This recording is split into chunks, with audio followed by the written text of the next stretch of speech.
दर्शकों नमस्कार, मैं हूं श्रद्धा तिवारी और आप देख रहे हैं एमएनएस न्यूज टीवी। स्वागत है आपका प्राइम टाइम में। एक नजर आज की हेडलाइंस की ओर। दिल्ली की मद्रासी कैंप पर चला बुलडोजर, सीएम रेखा गुप्ता ने बताई वजह। बेंगलुरु भगदड़ के बाद आया भावुक करने वाला वीडियो। आतंकवाद के मुद्दे पर यूरोप भारत के साथ खड़ा है। सर्वदलीय प्रतिनिधिमंडल के स्वदेश लौटने पर रविशंकर प्रसाद जी का। तो खबरें विस्तार से। दिल्ली के मद्रासी कैंप पर चला बुलडोजर, सीएम रेखा गुप्ता ने बताई वजह। दिल्ली सरकार ने कई इलाकों में झुग्गियों पर बुलडोजर एक्शन किया है। मुख्यमंत्री रेखा गुप्ता सरकार ने पिछले दिनों हाई कोर्ट के आदेश के बाद मद्रासी कैंप पर कार्रवाई की थी। इसे लेकर विपक्षी पार्टियां सरकार की आलोचना कर रही। इसी बीच आज रविवार को रेखा गुप्ता नेहरू कैंप पहुंची और वहां उन्होंने सरकार की कार्रवाई को लेकर बयान दिया। सीएम रेखा गुप्ता ने कहा है कि अगर अदालत ने कोई आदेश दिया है तो ना तो सरकार और ना ही प्रशासन उसे नजरअंदाज कर सकता है। मद्रासी कैंप को लेकर उन्होंने स्पष्ट किया है कि यह झुग्गी बस्ती बारापुला नाले के किनारे अवैध रूप से बसाई गई थी। कोर्ट ने इस बस्ती को हटाने के लिए 4 बार आदेश जारी किए थे ताकि नाले की सफाई के लिए मशीनें लगाई जा सके। अगर सफाई नहीं हुई तो दिल्ली को एक बार फिर 2023 जैसी बाढ़ का सामना करना पड़ सकता है। मैंने स्पष्ट रूप में आज बताया है कि जिन झुग्गियों में माननीय कोर्ट के यदि आदेश हैं तो उसमें ना कोई सरकार कुछ कर सकती है ना प्रशासन कुछ कर सकता है। जो कोर्ट के आदेश हैं जिसके कारण से शहर को दिक्कत है, आज मद्रासी कॉलोनी की सच्चाई ये है कि वो बारापुला जो नाला है उसके तट पे बसी हुई है और माननीय कोर्ट ने लगभग 4 बार इस बात को दोहराया कि इन झुग्गियों को हटाना जरूरी है ताकि उस नाले तक मशीनें जा पाएं, वहाँ पे सफाई हो पाए। नहीं तो पूरी दिल्ली में फिर से जैसे 2023 में बाढ़ आई थी वैसी ही बाढ़ आने की आकांक्षाएं बन जाएगी। तो माननीय कोर्ट के आदेश का उल्लंघन कोई कर नहीं सकता। वहाँ के उस कैंप के लोगों को मकान भी दिए गए हैं और उनको वहाँ शिफ्ट भी किया गया है। इसी तरीके से बाकी जगह भी, जहाँ भी 3 जगह दिल्ली में एक्शन हुए, उसके साथ में एक रेलवे कॉलोनी पे पूरा का पूरा रेलवे ट्रैक पे लोगों ने मकान बना रखे थे जो कि रेलवे के द्वारा ही एक्शन हुआ है। तो अगर किसी की जान माल की हानि हो जाए, कोई बच्चा अगर रेलवे के नीचे आ जाए, रेल के नीचे आ जाए, तो कौन जिम्मेदार होगा भाई? सौरभ भारद्वाज जिम्मेदार होगा कि आतिशी जिम्मेदार होगी कि केजरीवाल जिम्मेदार होगा? हमें दिल्ली की जनता की चिंता है। आज यदि कोर्ट ने किसी चीज के आदेश दिए तो कोर्ट सोच समझ के आदेश देता है। उनको समझ में है कि ये क्या चीज जरूरी है। इसके अलावा पूरी दिल्ली में 700 करोड़ की लागत से काम चल रहे हैं जो कि कभी ना केजरीवाल की सरकार ने किए ना कांग्रेस की सरकार ने किए। आज बेहतर सुविधाएं देने के लिए आज भी जिस झुग्गी में मैं आई हूँ जहाँ बिल्कुल गंदा पानी सड़कों पे बहता था, लोग पानी में पैर रख करके चलने के लिए मजबूर थे, बच्चे स्कूल जाते थे तो उनके जूते डूब जाते थे, ऐसी कॉलोनी में हम गलियां नाली खड़ंजा बनवा रहे हैं। 700 करोड़ रुपए के काम पूरी दिल्ली में चल रहे हैं। इसलिए नहीं चल रहे कि झुग्गी टूटनी है।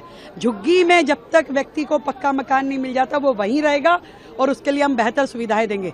माननीय कोर्ट का कहीं आदेश होगा तो उसमें हम कुछ कर नहीं सकते। महिलाओं को लेकर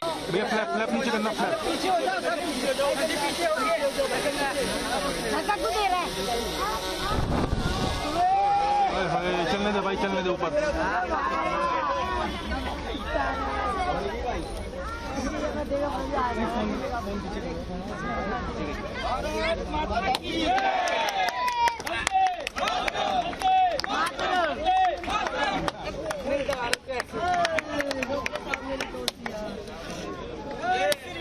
दादा पीछे करिएगा, आपका ये आ रहा है, ये किसका है? ले हिमांशु, फ्लैप पीछे करो, फ्लैप।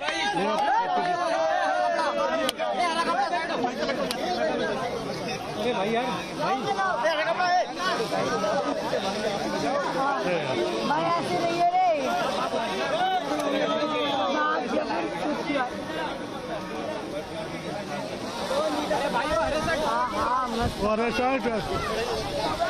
मोबाइल सेल्फी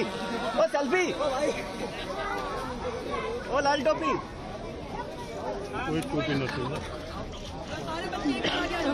अगली खबर, बेंगलुरु भगदड़ के बाद आया भावुक करने वाला वीडियो। बेंगलुरु के चिन्ना स्वामी स्टेडियम में आरसीबी की जीत का जश्न मनाने गए लोगों के घर मातम छा गया। इसी को लेकर सोशल मीडिया पर दिल चीर देने वाला एक ऐसा वीडियो वायरल हो रहा है जिसको देखकर हर किसी की आंखें नम हो रही। वीडियो में एक पिता अपने बेटे की कब्र से लिपट कर रो रहा है और लोगों से यह कह रहा है कि उसे अपने बेटे के पास से कहीं जाना नहीं है। सोशल मीडिया पर वायरल हो रहा वीडियो हासनपुर का है। इसमें एक पिता अपने बेटे की जुदाई का गम बर्दाश्त नहीं कर पा रहा है। वह अपने बेटे की कब्र से लिपटकर लगातार रोए जा रहा है। जब कुछ लोग उसे हटाने का प्रयास कर रहे हैं तो वह उन लोगों से कहता है कि मैं भी यहीं रहना चाहता हूँ, प्लीज मुझे यहीं रहने दो। मृतक का नाम भौमिक लक्ष्मण है। बेटे की याद में रो रहे पिता का नाम बीटी लक्ष्मण है। यह सिर्फ एक पिता की कहानी नहीं है, बल्कि हर एक पिता की कहानी है जिसने इस भगदड़ में अपने बेटे या बेटी को खोया है।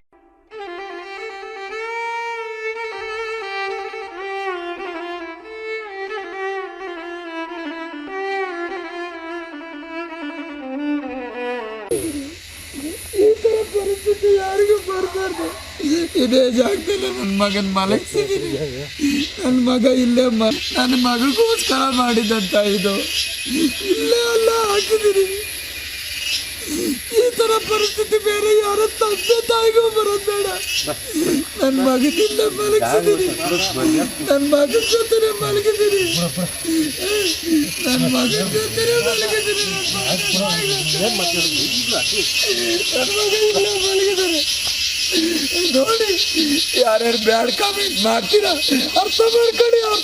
बढ़ती खबर की ओर। आतंकवाद के मुद्दे पर यूरोप भारत के साथ खड़ा है। सर्वदलीय प्रतिनिधिमंडल के स्वदेश लौटने पर रविशंकर प्रसाद जी का बयान।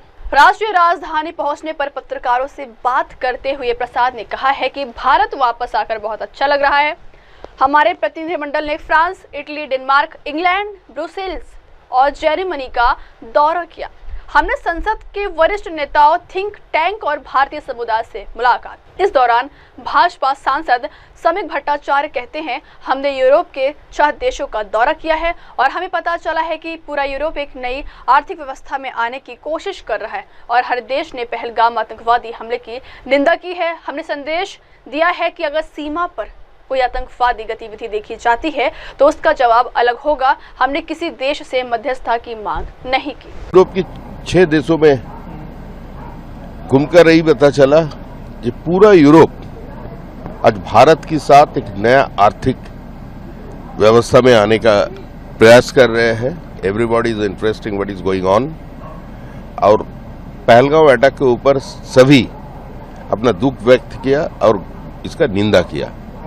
और हमारा मैसेज एक ही रहे कि कोई भी सीमा पर आतंकवाद फिर से दिखाई दिया तो उसका रेसिप्रोकेशन इस बार दूसरा तरीके से होगा। हम किसी का मीडिएशन का मांग नहीं किया, नहीं तो हमने कोई भीख का कटोरी लेकर किसी का दरवाजा पर जाकर उसका समर्थन मांगा। अभी जो अटैक होगा, अभी तो एयर स्ट्रिप पे हुआ है।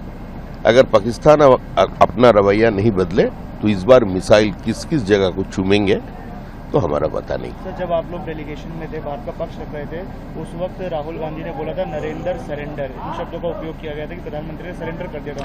देखिए, राहुल गांधी जी का बात का कोई अहमियत उसका खुद अपना पार्टी में ही नहीं है।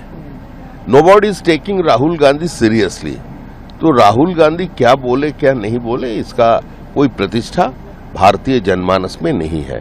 और दूसरी बात यही है कि पूरा भारत आज एक है। हम लोग देखा पूरा हिंदुस्तान की डायस्पोरा यूरोप में, वो लोग कितना उत्साह लेकर हम लोगों से मिला और वो लोग रास्ते में आकर अपना विरोध प्रकट किया। उन लोगों का कहना यही किया है कि कब पाक ऑक्युपाइड कश्मीर भारत के सीमा का भीतर चले आए। तो इस समय जब देश इकट्ठा है, व्हेन इंडिया इज यूनाइटेड, अगर अपने आप को किसी ने सेग्रीगेट करना चाहा तो दुनिया उसी को ही अपनी जगह से हटा देंगे। बढ़ती खबर की ओर। कार्यक्रम को संबोधित करते हुए नितिन गडकरी जी का बयान। हरिभाऊ नाइक स्मृति समाज सेवा प्रतिष्ठान द्वारा आयोजित छात्र अभिनंदन कार्यक्रम को संबोधित करते हुए नितिन गडकरी जी का बयान। देखिए वीडियो। हरिभाऊ नाईक स्मृती सेवा प्रतिष्ठानतर्फे तृतीय स्मृती दिनानिमित्त आजचा कार्यक्रम आयोजित झालेला आहे।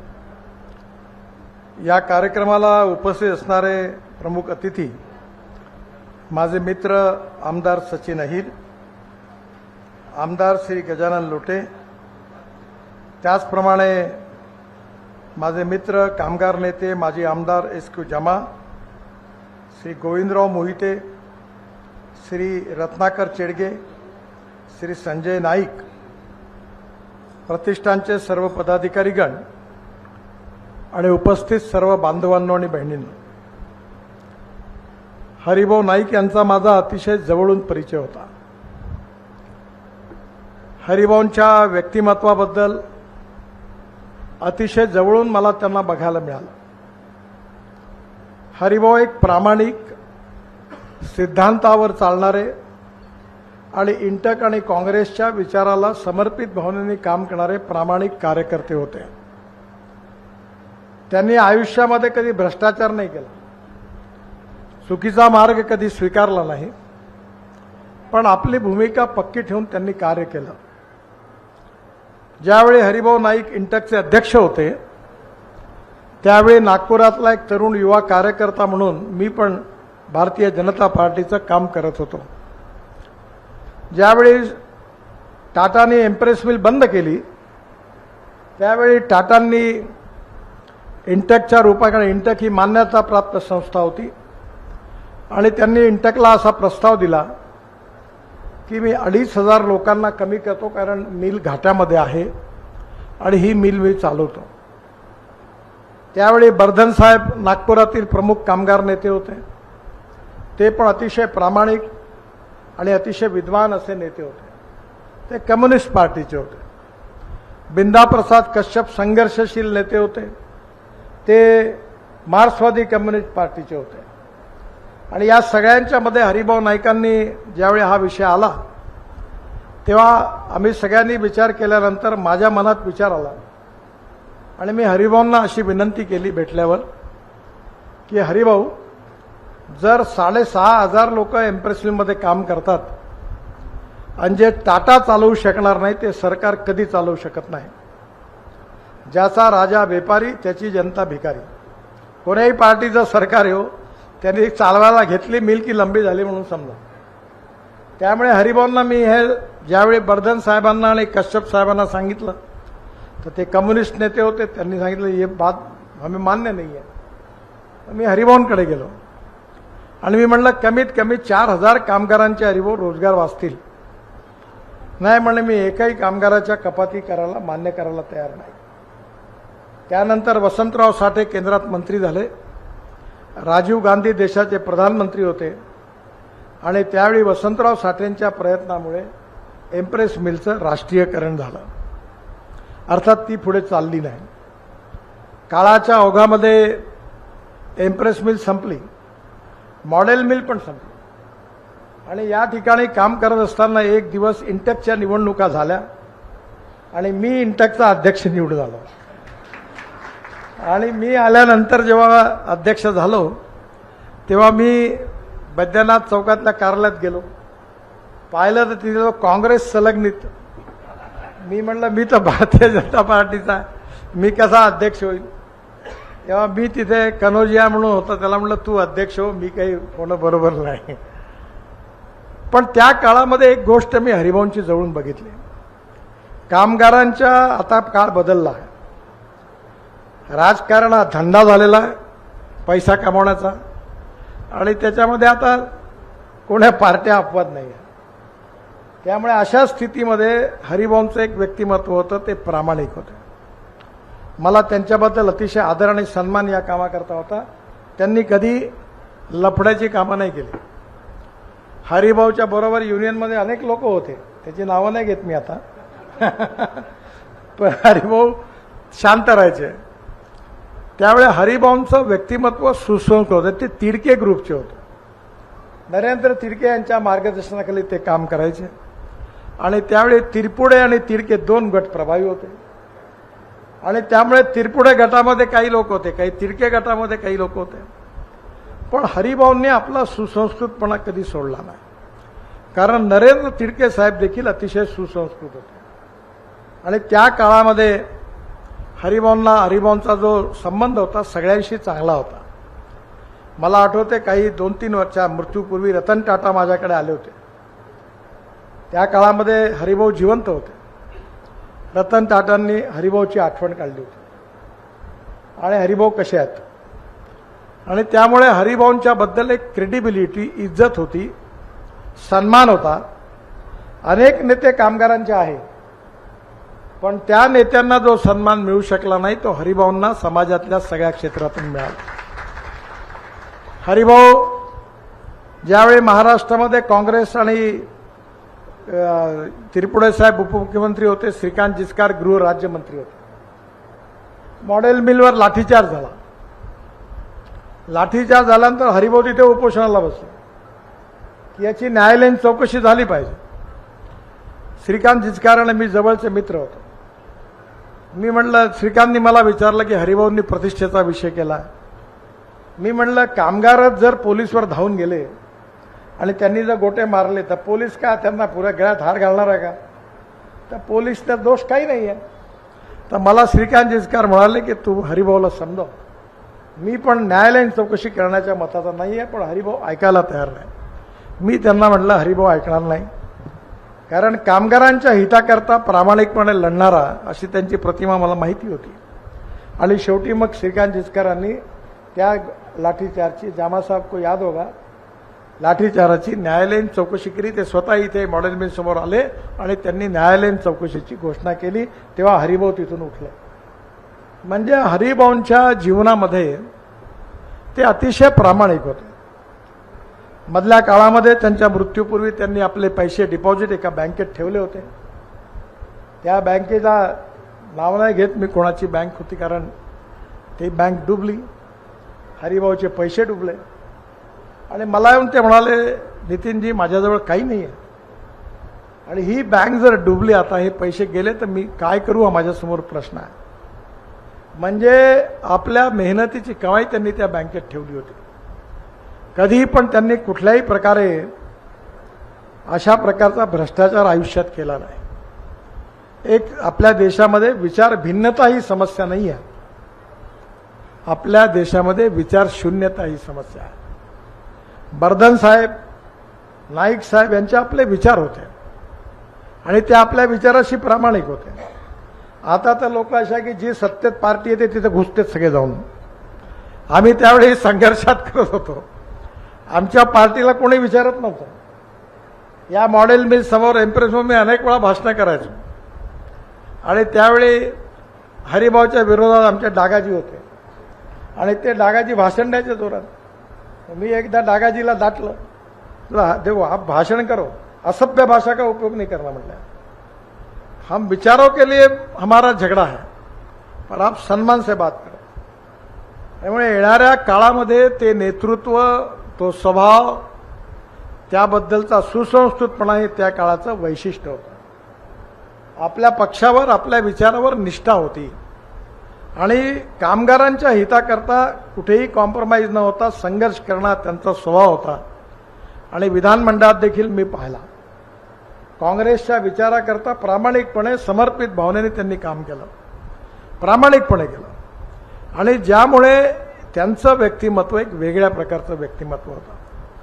कामगार चळवळीला आदर्श असं नेतृत्व होतं. आता ती चळवळ संपली. आता बऱ्याच वेळा अशी स्थिती आहे की काळाच्या ओघामध्ये सचिन भाऊ आपल्याला पुष्कळ बदललं पाहिजे. सरकार कोणाचेही येऊ, सरकार हे जे आहे हे व्यापार धंदा नाही करू शकत आणि त्यामुळे मग ते सगळं बंद पडतं, सरकारचे पैसे डुबतात. आणि म्हणून नेहमी म्हणतो की 49% सरकार ठेवायचं, 51% इक्विटी प्रायव्हेटला द्यायची आणि कामगारांचे रोजगार आणि हक्काचं रक्षण करायचा हाच उपाय आहे. नाही तर आपण हे मिल चालवू शकत नाही. आणि याचा परिणाम असा झाला की मुंबईमध्ये आपल्याला माहिती आहे की सगळं टेक्स्टाईलचं कामगार देशोघडीला लागले. येणाऱ्या काळामध्ये मी चीनमध्ये गेलो होतो भारतीय जनता पार्टीचा अध्यक्ष म्हणून. चीन बदलून गेलं.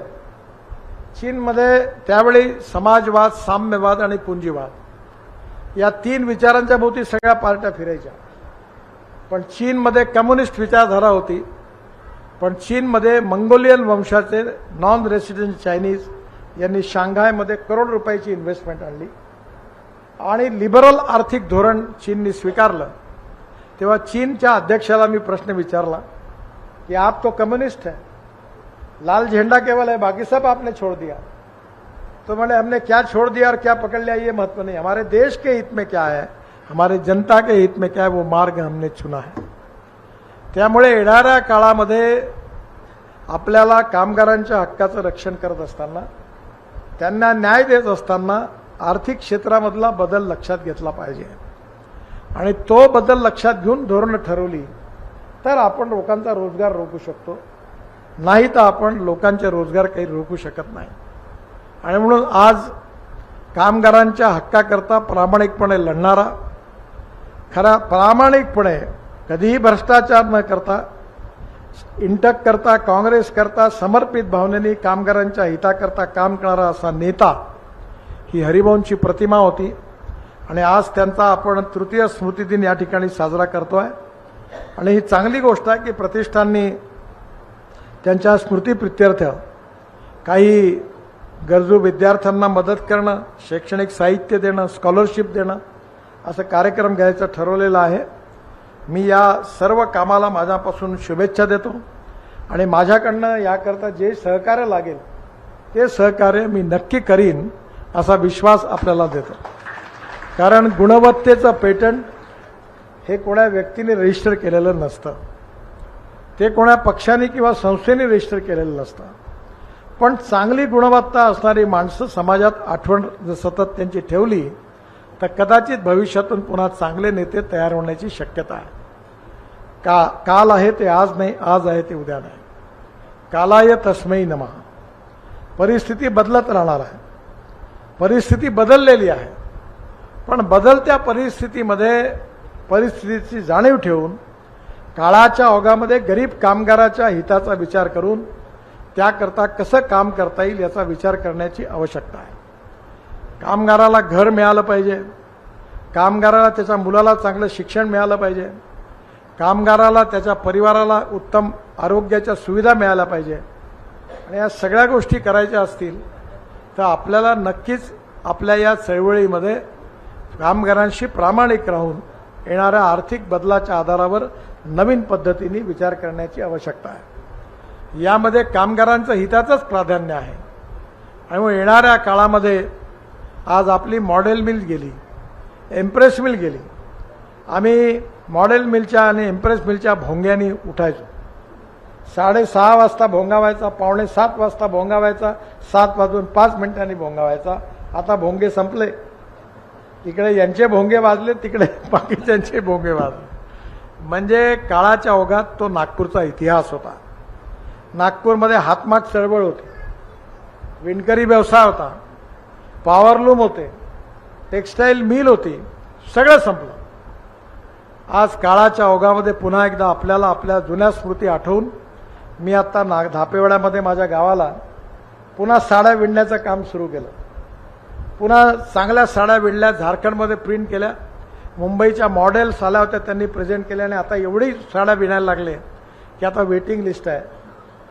मी सांगितलं की आपला हातमाग जिवंत झाला पाहिजे, आपला पॉवरलूम जिवंत झाला पाहिजे, पुन्हा एकदा ते गतवैभव आपल्याला प्राप्त झालं पाहिजे आणि म्हणून याकरता अनेक लोकांनी कष्ट केले, अनेक लोकांनी प्रामाणिकपणे काम केलं। त्यांचे आणि आमचे विचारक मेळ नव्हते खात। उमेश चौबे होते, हरिभाऊ नाईक होते, बिंदाप्रसाद कश्यप होते, बर्धन साहेब होते आणि या सगळ्यांपासून आम्ही आदर आणि सन्मान करायचो। त्यांचे विचार आम्हाला पटत नव्हते, पण त्यांच्या प्रामाणिकपणाबद्दल आमच्या मनात संशय नव्हता आणि म्हणून मला आठवतंय की ज्यावेळी आम्ही सगळ्यांनी मिळून सत्याग्रह केला तेव्हा सचिनजी तुम्हाला आठवतं, आता आपले डायरेक्टर जनरल ऑफ पोलीस एक सेठ म्हणून होते, त्यांचे वडील होते सुरेंद्र कुमार सेठ, ते नागपूरचे पोलीस कमिशनर होते आणि ज्यावेळी आम्ही सगळ्यांनी सत्याग्रह केला तर त्या सुरेंद्र कुमार सेठ एवढे चांगले अधिकारी होते की त्यांना हे आवडलं नाही, त्यांना आम्हाला अटक करावी लागली, ते फार अस्वस्थ झाले। तेव्हा मी त्यांना म्हटलं कि देखो हम सब लोग इकट्ठा होकर ऑल पार्टी संघर्ष कर रहे हैं एम्प्रेस मिल के लिए, ये हमारा आंदोलन है, आप हमको अरेस्ट करो और अरेस्ट करने के बाद हम लोकतंत्र में इसको बचाने के लिए, लोगों को जगाने के लिए करना चाहते हैं. तेव्हा त्यांनी आम्हाला अरेस्ट केलं. त्यावेळी देवेंद्रचे वडील गंगाधरराव फडणवीस आमदार होते, हरिभाऊ होते. हे सगळे मिळून आम्ही एकत्र सत्याग्रह केला. कोर्टामध्ये आमच्यावर केस चालली आणि ज्यावेळी आम्ही जमानत करायला गेलो त्यावेळी तिथं आवाज दिला त्यांनी, नितीन वर्षे स्टेट.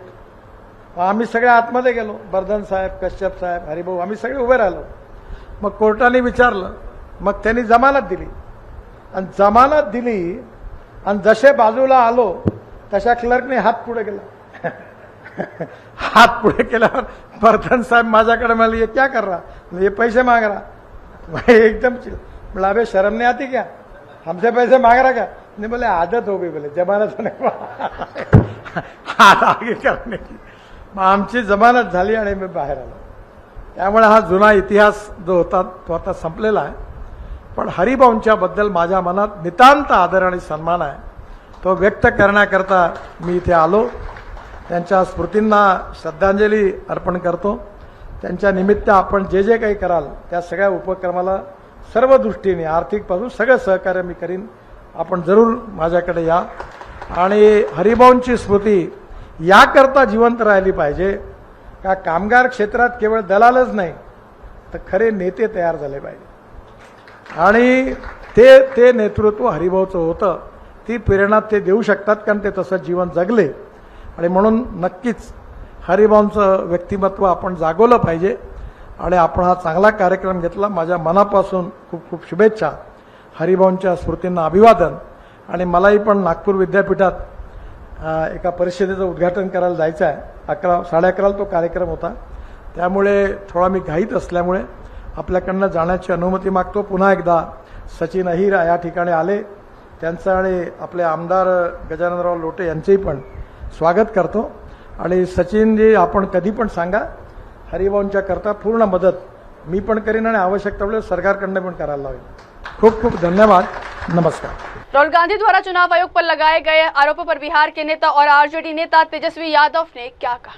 पटना लोकसभा में विपक्ष के नेता राहुल गांधी द्वारा चुनाव आयोग पर लगाए गए आरोपों पर बिहार के नेता और आरजेडी नेता तेजस्वी यादव ने कहा है कि जब से नरेंद्र मोदी पीएम बने हैं तब से सभी संवैधानिक संस्थाओं को हाईजैक कर लिया गया है. चुनाव आयोग द्वारा चुनाव की घोषणा करने से पहले ही बीजेपी आईटी सेल को शेड्यूल पता चल जाता है.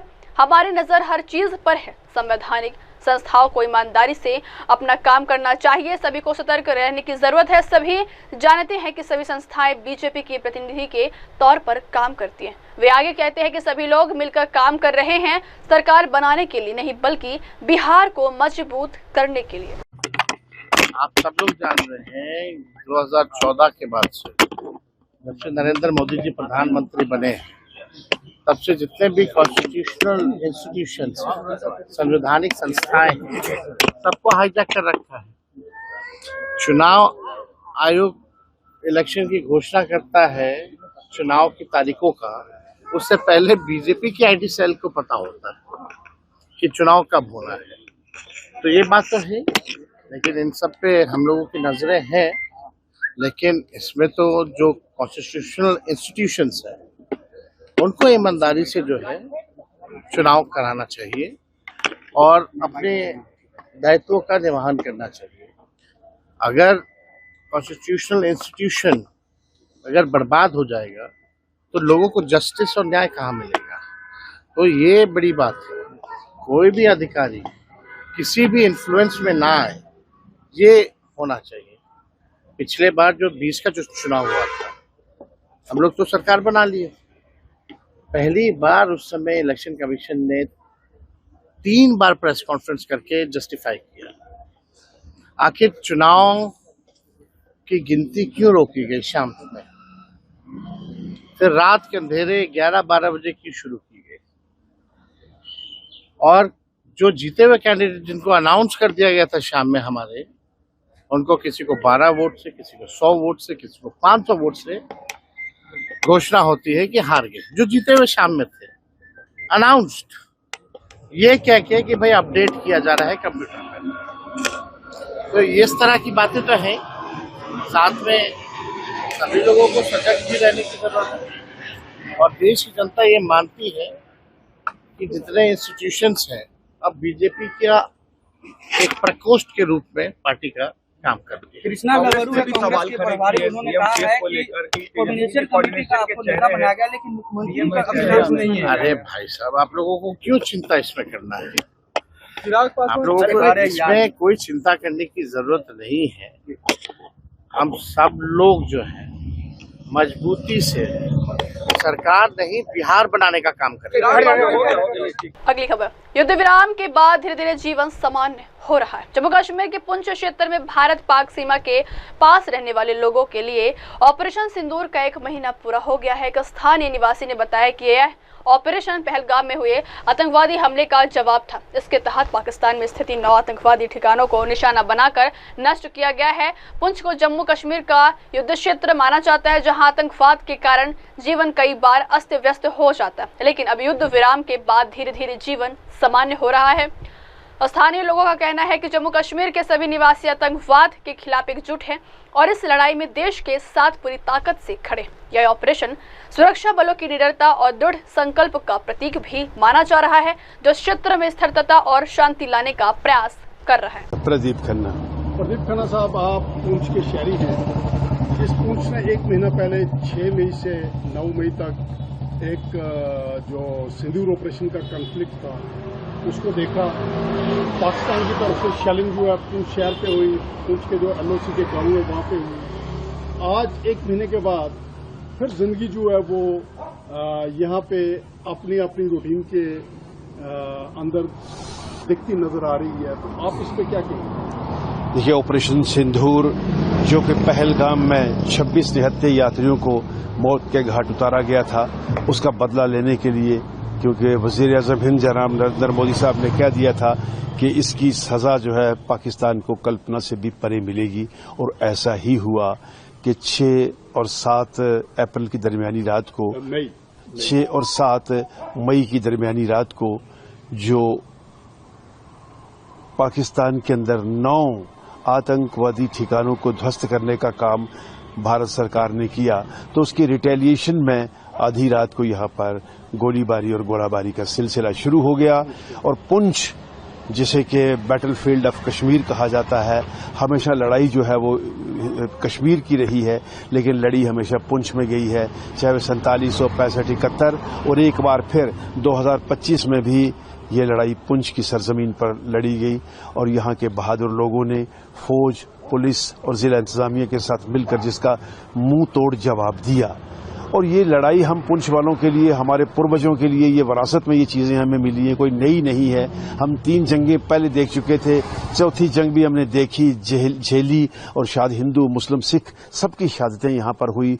50 से ज्यादा लोग यहाँ पर जख्मी हुए।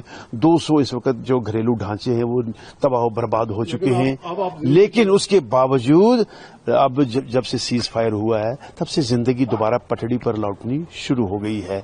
लोग अपने अपने काम काज में जुट गए हैं। उस भयानक ख्वाब को हम भूले तो नहीं है पूरी तरीके से, लेकिन भुलाने की हम कोशिश कर रहे हैं। आज ईद उल अजहा का त्योहार, और इसी सिलसिले में ईद उल अजहा का त्यौहार यहाँ पर मनाया गया पूरे हर्षोल्लास के साथ, पूरे जोश व खरोश के साथ। पूरे सरहदी जिला पुंछ के हिंदू, मुस्लिम, सिखों ने जो हमारी रवायत रही है, जो हमारी परंपरा रही है, मिलजुल कर ये त्यौहार मनाया है। और ज़िंदगी जो है वो मामूल पर आ चुकी है, और आने वाले दिनों में अगर थोड़ी बहुत कोई कसर रह गई है तो वो पूरी हो गई है, और लोग हिंदुस्तान के साथ खड़े हैं। आइंदा भी अगर ऐसा, क्योंकि ऑपरेशन सिंदूर अभी ख़त्म नहीं हुआ है जैसे कि भारत सरकार कह रही है, फिर कभी अगर दुस्साहस करने की कोशिश की हमारे पड़ोसी ने, तो हिंदुस्तान उसका मुंह तोड़ जवाब देगा, और इस मुंह तोड़ जवाब के सिलसिले में हम हिंदुस्तान के साथ खड़े हैं। अगली खबर, उत्तर भारत में फिर तल्ख हुए सूरज के तेवर, दिन का पारा चढ़ा। अगले 5 दिन बारिश के आसार नहीं। मौसम का भी कुछ कहा नहीं जा सकता है। कुछ दिन पहले तक दिल्ली और उत्तर भारत के राज्यों में बादलों ने डेरा डाल रहा हुआ था। कई राज्यों में आसमान में काले बादल छाए हुए थे। दिल्ली में तो आंधी और हल्की बारिश भी हो रही थी। वहीं अब फिर से तेज धूप और गर्मी ने लोगों का बुरा हाल कर दिया है। देश की राजधानी में दिन का तापमान 40 डिग्री के पार पहुंच चुका है।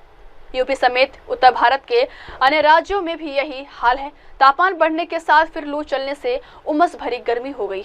आने वाले 3 दिन पारा और चढ़ने के साथ लोगों को भीषण गर्मी झेलनी पड़ सकती है। भारतीय मौसम विभाग के मुताबिक हरियाणा, यूपी, उत्तराखंड, बिहार, राजस्थान, मध्य प्रदेश में दिन का तापमान 40 डिग्री के पार जाने की उम्मीद जताई है। वहीं राजस्थान में गर्मी कहर ढाने वाली है। यहाँ तापमान आने वाले कुछ दिन और बढ़ने की उम्मीद है। अगली खबर, अमृतसर में पेंट फैक्ट्री में आग, जिंदा जले मजदूर, दमकल विभाग के साथ गाड़ी बुझाने में जुटी। पंजाब के अमृतसर में आग की घटना हुई है। अमृतसर के थाना हकीमा के अंतर्गत आते अन्नगढ़ इलाके में रविवार सुबह एक पेंट फैक्ट्री में आग लग गई। आग से फैक्ट्री में काम कर रहे 2 मजदूरों की मौत हो गई है। वहीं एक अन्य गंभीर रूप से घायल है, जिसे अस्पताल में भर्ती करवाया गया। आग की बड़ी बड़ी लपटें और काले धुएं का गुबार चारों तरफ फैल गया है। आग की घटना से इलाके में काफी हड़कंप मचा हुआ है। घटना की जानकारी मिलने पर दमकल विभाग के साथ गाड़ियां मौके पर पहुंची और आग पर काबू पाने में जुट गई है। वहीं फैक्ट्री से निकली आग की लपटों को देखते ही आसपास के लोग एकत्रित हुए हैं। लोगों ने थाना गेट हकीमा पुलिस को भी सूचित किया है।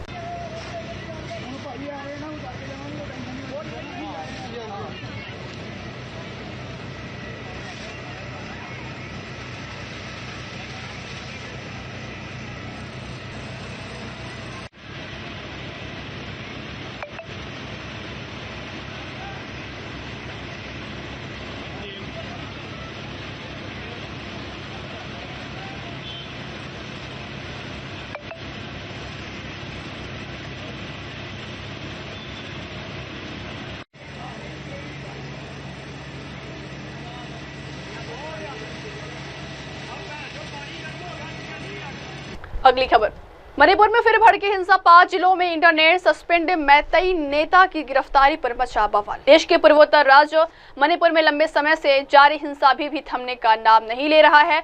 राज्य के अलग अलग हिस्सों में हर रोज हिंसा की घटनाएं दर्ज की जा रही। शनिवार रात 11 बजे से 5 जिलों इम्फाल ईस्ट, इम्फाल वेस्ट, विष्णुपुर, ककचिंग और थौबल में इंटरनेट और मोबाइल डेटा सेवाओं को 5 दिनों के लिए बंद कर दिया गया है। ये फैसला अरामपाई तिंगगोल नामक मैतेई समुदाय के नेता की गिरफ्तारी के बाद इलाके में बने तनावपूर्ण स्थिति को देखते हुए लिया गया। स्थानीय प्रशासन को इस बात की संदेह है कि कुछ असामाजिक लोग सोशल मीडिया का इस्तेमाल करते हुए भड़काऊ मैसेजेस, फोटो और वीडियो पोस्ट कर सकते हैं, जिससे पूरे इलाके में शांति भंग हो सकता है और कानून व्यवस्था की स्थिति और भी बेहद खराब हो सकती है। गृह विभाग के सचिव एन अशोक कुमार ने आदेश जारी करते हुए कहा है कि ये फैसला इमरजेंसी हालात में बिना किसी सूचना के लिया गया है, ताकि किसी भी प्रकार की अफवाह या उकसावे को रोका जा सके। बढ़ते हैं अगली खबर की ओर। लखनऊ में शाही अंदाज में हुई रिंकू सिंह और प्रिया सरोज की सगाई। टीम इंडिया के मध्य क्रम के बल्लेबाज रिंकू सिंह और जौनपुर के मछली शहर की सपा सांसद प्रिया सरोज ने सगाई कर ली। रविवार को 8 जून को लखनऊ के 5 स्टार होटल द सेंट्रम में परिवार और दोस्तों के मौजूदगी में दोनों ने एक दूसरे को अंगूठी पहनाई। इस रिंग सेरेमनी में सपा अध्यक्ष अखिलेश यादव और उनकी पत्नी डिंपल यादव भी पहुंची थी। इसके अलावा बीसीसीआई उपाध्यक्ष राजीव शुक्ला और जया बच्चन भी रिंकू और प्रिया का आशीर्वाद देने के लिए वहां पहुंचे थे। क्रिकेटर रिंकू सिंह और समाजवादी पार्टी से सांसद प्रिया सरोज की सगाई पर दिग्गजों का जमावड़ा लगा है। सगाई समारोह से रिंकू सिंह और प्रिया सरोज की तस्वीरें भी सामने। अगली खबर, इंग्लैंड में भारतीय टीम ने शुरू किया अभ्यास। 5 मैचों की टेस्ट सीरीज के लिए गंभीर ने बनाया खास प्लान। भारतीय टीम इंग्लैंड में होने वाले 5 मैचों की टेस्ट सीरीज के लिए ब्रिटेन पहुंच चुकी है। भारतीय टीम इस सीरीज के लिए 7 जून से क्रिकेट के मक्का लॉर्ड्स पर अभ्यास शुरू कर दी है। बीसीसीआई ने इंग्लैंड में अभ्यास का एक वीडियो शेयर किया, जिसमें उन्होंने टीम के अभ्यास की पहली झलक बताई। बीसीसीआई के इस वीडियो में लंदन और लॉर्ड्स के शॉट्स शामिल थे। क्लिप की शुरुआत लंदन और मशहूर लॉर्ड्स क्रिकेट ग्राउंड की खूबसूरत नज़ारों से होती है। उसके बाद वीडियो में स्टेडियम के अंदर की झलकियां दिखाई देती हैं, जहां खिलाड़ी स्ट्रेचिंग कर रहे हैं और वार्म अप के लिए फुटबॉल खेलते दिखते हैं। वहीं हेड कोच गौतम गंभीर, ऑलराउंडर रविंद्र जडेजा और कुछ और खिलाड़ी ड्यूक गेंद को ध्यान से देख रहे थे और उसकी खासियत समझने की कोशिश कर रहे हैं। देखिए वीडियो।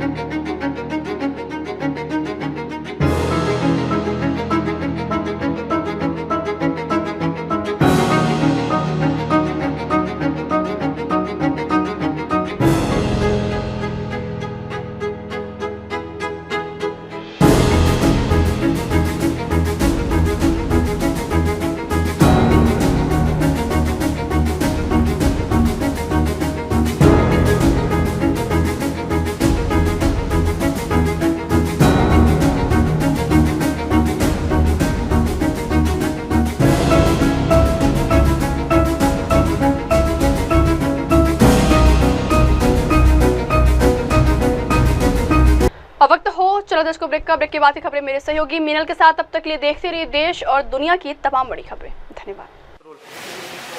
हाय हेलो नमस्कार, मैं हूं पंकज विष्णु और आप देख रहे हैं MNS न्यूज। आप देख रहे हैं MNS न्यूज, सच जरूर।